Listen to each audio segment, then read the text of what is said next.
intrepid quilters, and welcome to block 3 of the free motion quiltalong. And we are looking at a block which we have called Bikes Over the Bridge. So on our trip to the States last year, was it last year? Maybe it was the year before now. Goodness me, I'm losing time fast. We spent a few days in San Francisco at the end, which was really lovely. And one of the things we did, which is I think what all tourists do in San Francisco, is they ride bikes over the bridge. It was an absolutely fantastic day, and it was the birthday of a good friend and my co-worker Joanne on that day, and she suffered terribly by the end of the day, but she still looks back on it with fond memories, I'm sure. So let's get stuck into Bikes Over the Bridge. So how I have prepared this block, well, first of all, as I'm doing this set of blocks, block by block, in a quilt as you go style, this particular block needs to be marked out with 1 inch off one side and 2.5 inches off the other two sides.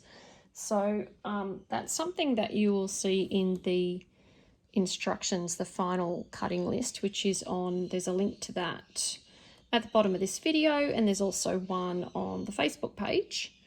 And you'll see that some of the blocks actually need repositioning, so they're not directly center. So what we have also done is I've got my blue erasable marker, which I've used to mark the outside with. There she is, water erasable pen. And I've also put dot points. So the dot points mark out the center and the corners and the inside echo.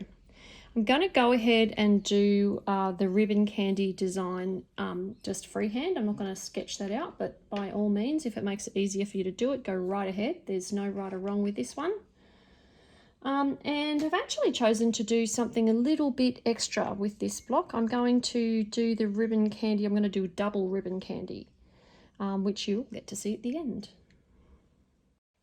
And as you can see, I've changed my foot over to my ruler foot, and I'm using our all-rounder ruler today. The Fremo friend is not going to be long enough to get where I'm going. So I'm just pointing and pushing, and I'm going to do the outside part of the design first. So I'm always starting in the middle, and you're always going to end up back in the middle once you've stitched this little corner diamond. So away we go.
And there we are, back in the middle again. So now we're just going to go out and do the echo on that one. And there we go, slight rewind on this one because one of my markings was in the wrong place, and I didn't realise until I had finished up. So I've unpicked one of those lines, and I'm just going to correct that, and then I'm going to do the echo. Just goes to show how easy it is to make just simple mistakes like that, but it's also quite easy to correct them. So, you know, if you do stuff up, unpick, go again. That is the beauty of thread, isn't it? It's so easy to unpick. All right, so ding ding round 2. Now we're going to do that echo.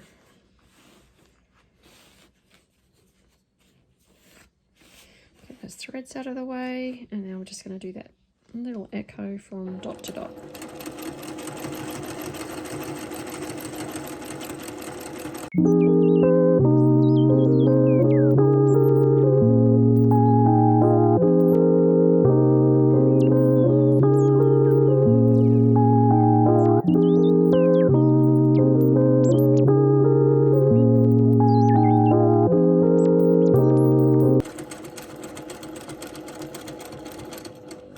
And there we go, back at the beginning. This really couldn't be an easier block in terms of stitching with rulers. So rather than lift up, we're going to stay exactly where we are in the middle, and we're going to go and repeat that for the next 3 times and create the lovely diamond shapes that we can then fill in.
And there we have it. That's the last diamond outline that we need for this block.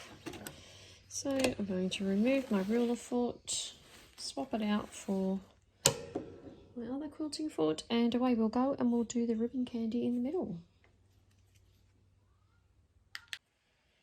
Okay, so on the Facebook group there are drills to practice ribbon candy, which means that you can print them out and just sew over them with your machine with a needle in. You can draw over them, because everything you do will create some muscle memory and make it easier for you when you come to the sewing machine. So I would definitely suggest doing some drills first, and definitely having a practice on just a scrap piece of fabric before you dive in and put these on your blocks.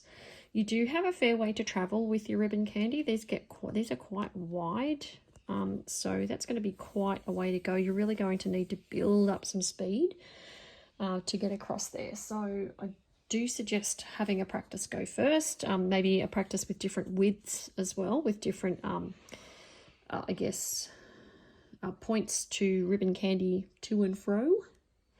Anyway, we're going to start in the middle and do one, and then we're going to come back and fill it in with that extra sort of double ribbon candy that I spoke about.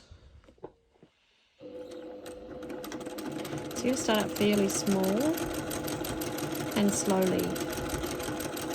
We're only going to build up speed once we have a bit more distance.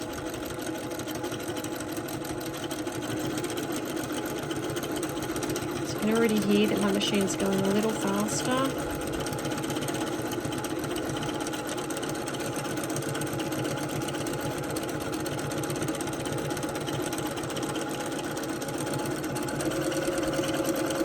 Increase that speed again.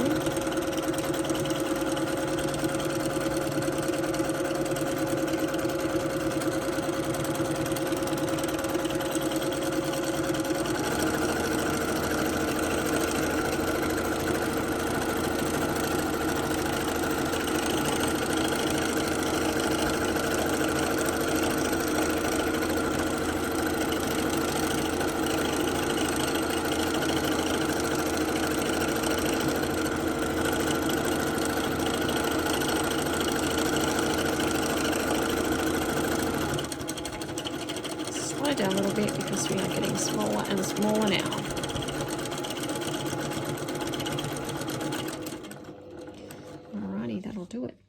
So to come back, we're just going to come back inside and cut it short. You'll see what I mean when we come back. Let's go back the same way.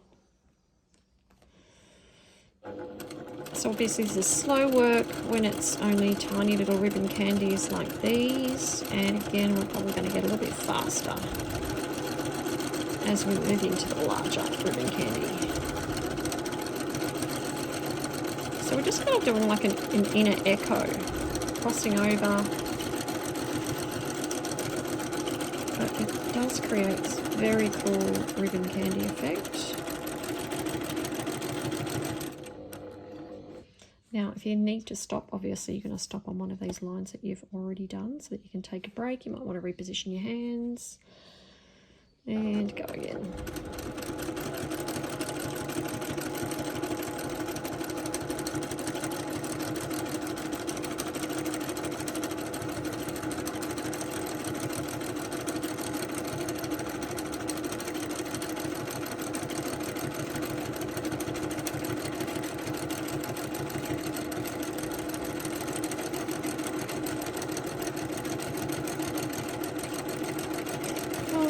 Getting real small there.